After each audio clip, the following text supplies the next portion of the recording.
Hi everyone, my name is Dylan, and today I will present the paper Taxonomy for Graph Visualization by Bongxin Li et al. Okay, so the goal of the paper is to define a list of tasks for graph visualization so that designers of these visualization tools can improve their systems. The author defines graph-specific objects and illustrates how complex tasks can be broken down into smaller, simpler tasks. And we will define what objects and tasks are later on. Using the taxonomy defined in the paper, the author seeks to standardize tests and generalize results in the field of graph visualization. Okay. But what is graph visualization? It's the visual representation of data using graphs. Basic. It helps to visualize connections between data points, and this type of visualization often includes or is based on nodes and edges, or links in this case. And nodes represent entities, and links are connections. Okay. And why use graph visualization? It is useful to represent data as a graph because we may have relationships that is not easily represented by tables. And graphs use they help us understand complex relationships in an intuitive and scalable manner. And finally, graph can also help in decision making by recognizing patterns within data that we otherwise could not. As you see the graph on the right, these graphs can get very complex. So there could be a lot of data, and using tables, no, it may not be intuitive to find these relationships, but we can do so with graphs. And the other reason why is graphs are scalable. You can scale them and you can still find relationships within um, the bigger picture, the large graph. Now let's go over the core elements of the graphs. The author considers graphs to be objects and also consider tasks to be a specific operation that a user might want to perform on a graph data. Now, nodes and links are the points in the graph. Well, I'm sorry, nodes are the points in a graph. It can have a degree, which is the number of links connected to it, and links are the connections between the nodes. As you can see in the top right, we have a node and another node here, and it's connected by a link. Paths and clusters are a little different. A path is a sequence of nodes that are connected by multiple links. It can be a cycle, but it can also represent the shortest path between two nodes. And a cluster represents how close nodes are. And as we can see, this is a path. We can create a path between 1, 2, I'm sorry, 4, 2, 1, 3, 8, and 6. So that's one path. And as I said before, clusters, it really defines how closely related different nodes are. And finally, groups and connected components. Groups are sets of related nodes based on attributes, and connected components really they define highly related groups that nodes represent. Okay. Now, in the paper, the author defines three different task levels, and he starts off with the low-level tasks, and then gets into graph-specific tasks, and finally he ends with a high-level task or complex tasks. For low-level tasks, what it is it really represents fundamental, basic operations a user may perform uh, while visualizing data. Graph-specific tasks are unique to graph data, and complex or high-level tasks are advanced operations that may involve analyzing multiple data sets or elements.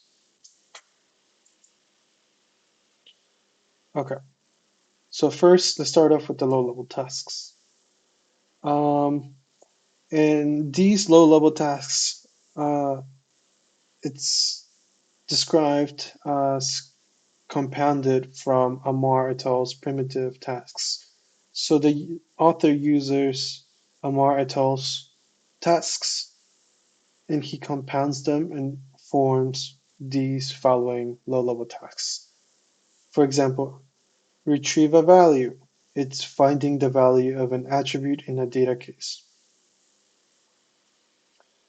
Filter, selecting a data case that meets the criteria or filtering. Compute is calculating a value from a set of data cases like median or average. Find an extremum is locating extreme values. Sorting is arranging data cases in a specific order, I apologize. Distribution, how an attribute is distributed in a set of data cases. Clustering is grouping data cases based on similar attributes. And correlation is determining data cases based on similar attributes.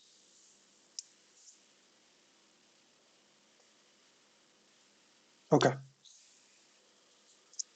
so let's expand a little beyond the basic tasks.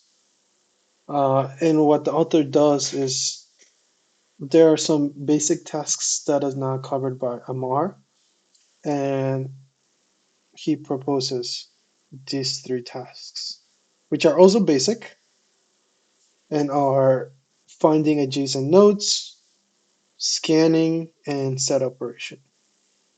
Finding adjacent nodes is important because, as it says here, adjacency is an important graph-specific task that given a specific node, you can find its neighboring nodes.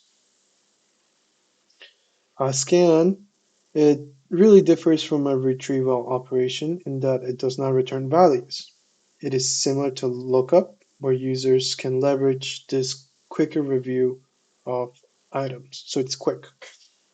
And set operations, it's operations relating to a set, such as finding an intersection between nodes. Okay, now that we're done with basic operations, we can move to graph-specific tasks. And these are topology-based, which is understanding the structure of a graph, attribute-based, which is focusing on data attributes, and browsing and overview, which is an exploration or a high-level view of a graph.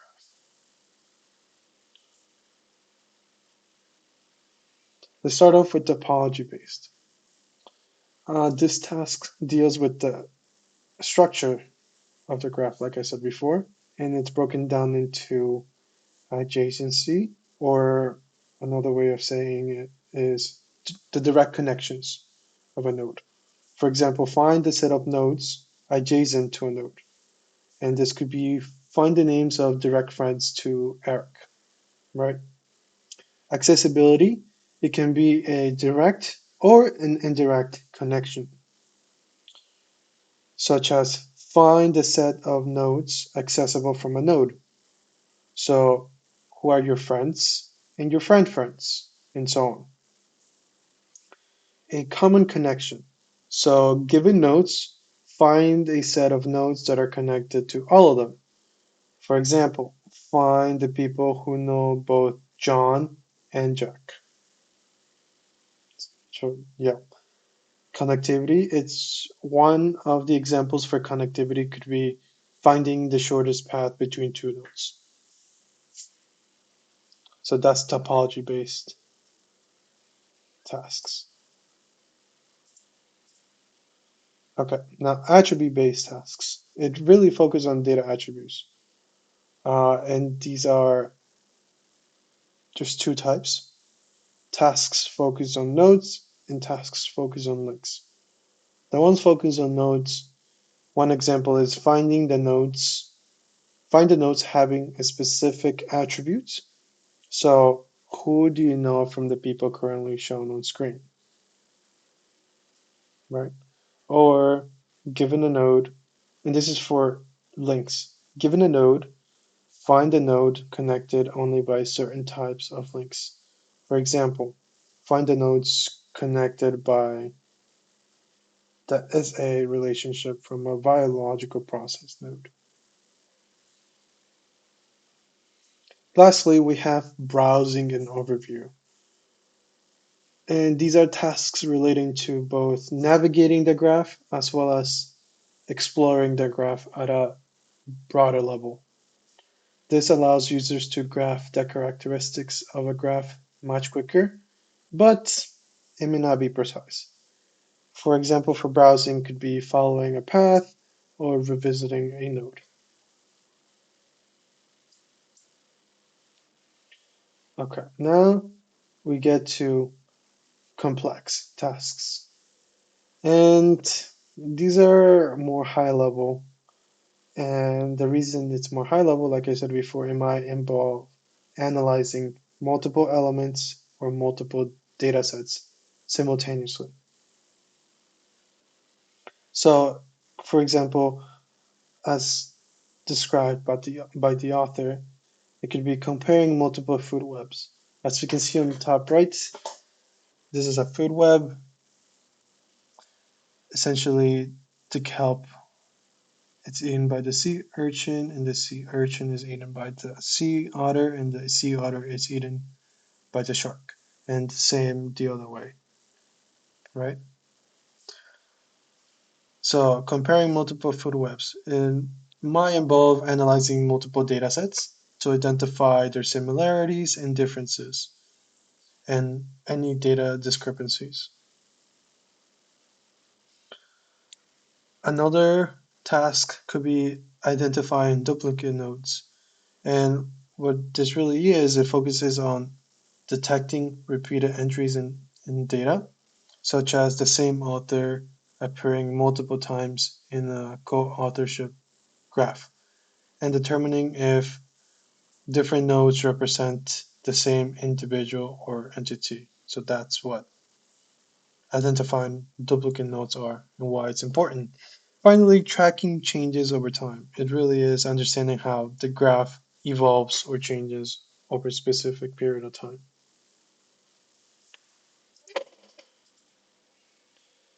Okay, now we're getting to the visualization tools. And this is important because we need to recognize tools that are optimized for different operations.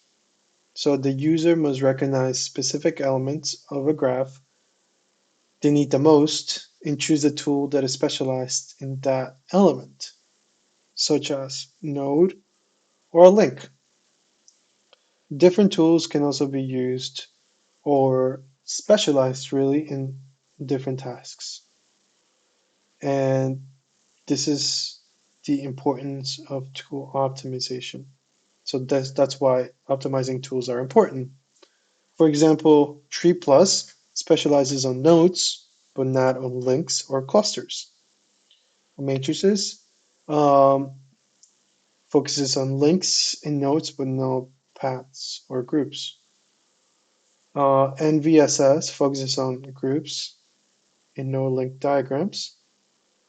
The classic node link, it's connected components and clusters. That's what it specializes on. And that lens focuses on groups and node link diagrams.